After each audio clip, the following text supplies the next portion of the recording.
तो गाइज मैं हूं अंकित और आप दिख रहे हैं रेसलिंग फैंस नेटवर्क। तो भाई सोलो सिकोआ के खुद के शब्द हैं, उन्होंने खुद से कहा है कि लूजिंग हैज़ कॉन्सिक्वेंसेस, लेकिन इसके बावजूद वो खुद एक लूजिंग स्ट्रीक पे हैं। ये बात मैं आपको बहुत टाइम से बता रहा हूँ। जॉन सीना को क्राउन जूल में हराने के बाद, उन्हें ह्यूमिलिएट करने के बाद सोलो सिकोआ की किस्मत पता नहीं भाई कहाँ चली गई। वो हारते ही जा रहे हैं, बैक टू बैक हारते जा रहे हैं। अभी उनका कैरेक्टर और ज़्यादा विशेष हो चुका है। टामा टोंगा उनके अंडर वर्क कर रहे हैं, ट्राइबल चीफ की तरह सूट वूट पहनकर आ रहे हैं सोलो सिकोआ, लेकिन इसके बावजूद लाइव इवेंट के अंदर वो फिर से एलए नाइट से हार चुके हैं। अब सोलो सिकोआ की जो लूजिंग स्ट्रीक है भाई वो और ज़्यादा बढ़ती ही जा रही है। अभी ये स्ट्रीक करंटली स्टैंड करती है 40-0 पे, यानी कि एक तरफ है इनकी 40 हार और वही दूसरी तरफ है एक भी विक्ट्री नहीं।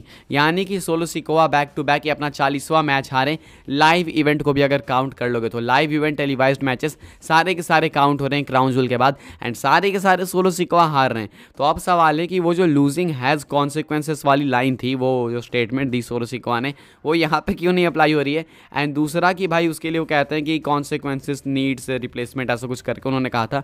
तो सोलो को कौन रिप्लेस करेगा। सोलो सिकोआ का ये जो रन होने वाला है शायद ये हिपोक्रेसी वाला रन होगा। वो वही दिखाएगा कि अगर मैं गलतियाँ कर रहा हूँ तो कोई बात नहीं है, मैं तो गलती करूँगा, लेकिन कोई और करेगा तो उसे जो है भुगतान भरना पड़ेगा। तो शायद ये है सोलो सिकोआ का कैरेक्टर। अभी के हिसाब से भाई सोलो सिकोआ लाइव इवेंट के अंदर फिर से हार चुके हैं एलए नाइट से। एलए नाइट से तो भाई पता नहीं कितने टाइम से लाइव इवेंट में हारते ही आ रहे हैं, लेकिन अभी इस कैरेक्टर शिफ्ट के बाद भी अगर वो हार रहे हैं, सो आई डोंट थिंक ये एक सही चीज़ है। हालांकि इतना तो मुझे बिलीव है कि अब इनका जो नेक्स्ट टेलीवाइज्ड मैच होगा उसमें इनको विक्ट्री मिलेगी, उसमें डाउट नहीं है, लेकिन लाइव इवेंट के अंदर सोलो सिकोआ फिर से एलए नाइट से हारे हैं। तो क्या ये कंसर्निंग चीज़ है कि आपको लगता है कि डब्ल्यूडब्ल्यूई को अब ये चीज़ स्टॉप कर देनी चाहिए? कमेंट करके बताना। फिलहाल के हिसाब से सोलो सिकोआ को लेकर यही कुछ अपडेट है कि उनकी लूजिंग स्ट्रीक और ज़्यादा बढ़ते जा रही है, बढ़ोतरी होते जा रही है, जो कि बिल्कुल अच्छा नहीं है उनके लिए। तो काफ़ी नेगेटिव चीज़ है, बट स्टिल ये 40 की स्ट्रीक पे है करेंटली। इसके बारे में क्या सोचते हो आप लोग, कमेंट करके बताना जरूर से। आगे बढ़ते हैं गाइस, बात करते हैं अगली स्टोरी के बारे में जो कि कोडी रोड्स को लेकर। तो भाई Cody Rhodes versus Roman Reigns का मैच रेसलमेनिया 40 के अंदर एक बैंगर मैच था, एंड एब्सोल्युटली मेरे हिसाब से match of the year, match of the decade के लिए भी कंटेंडर बन सकता है।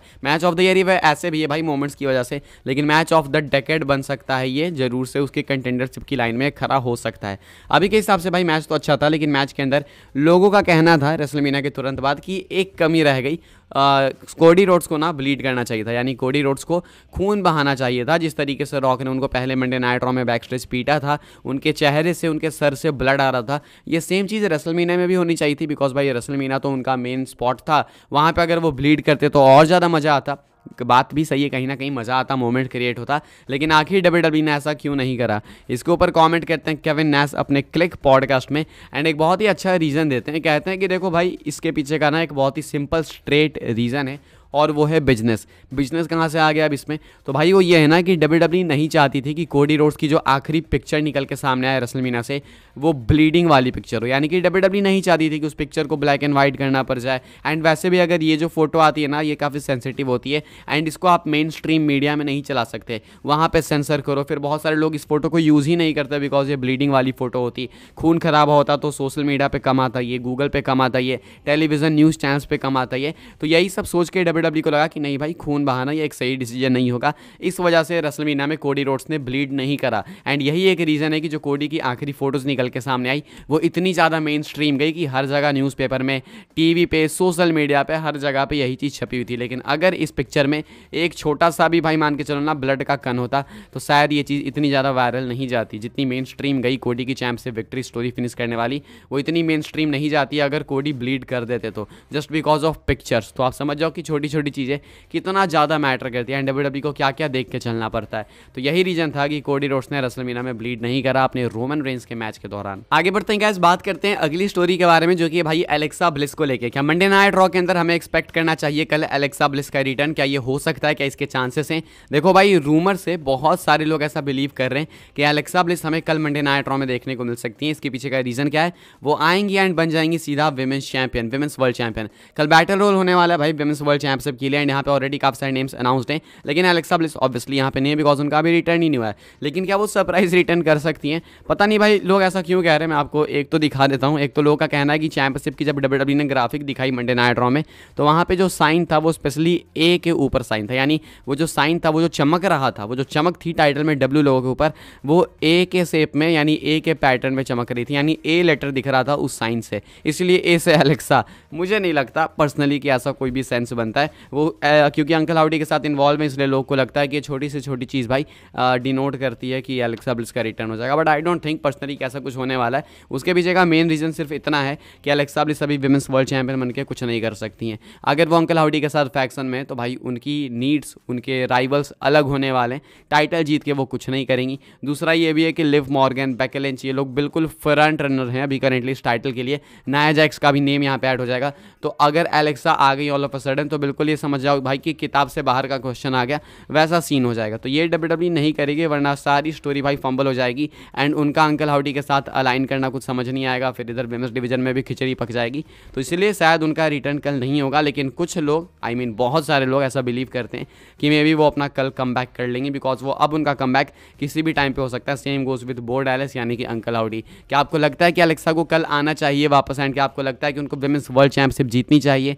कमेंट करके बताना। मेरे हिसाब से टाइटल उनको देना अभी एक थोड़ा सा गलत डिसीजन साबित हो सकता है। आगे बढ़ते हैं गाइस, बात करते हैं अगली स्टोरी के बारे में, जो कि है भाई टॉप 10 एक्टिव प्रो रेसलर्स को लेकर जिनके इंस्टाग्राम पे सबसे ज़्यादा फॉलोअर्स हैं। यहाँ आप लोग देख सकते हो कि नंबर 1 पे यहाँ पे लोगन पॉल। हालांकि लोगन पॉल को शायद मैं इस लिस्ट के अंदर नहीं रखना चाहूँगा, बिकॉज वो इन्फ्लुएंसर हैं एंड इनके 27 मिलियन फॉलोअर है, तो कम से कम उसमें से 25-26 मिलियन तो भाई पहले से ही होंगे। तो चलो यहाँ पे लोगन पॉल है फिर भी, बिकॉज वो एक्टिव है तो रखते हैं यहाँ पे। उसके बाद है रोमन रेंस नंबर 2 पे 8.9 मिलियन फॉलोअर्स के साथ।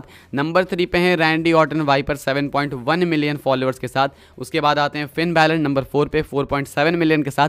थोड़ा बहुत डिफरेंस उनका सेथ रॉलिंस से, जो कि नंबर 5 पे आते हैं 4.6 मिलियन फॉलोअर के साथ।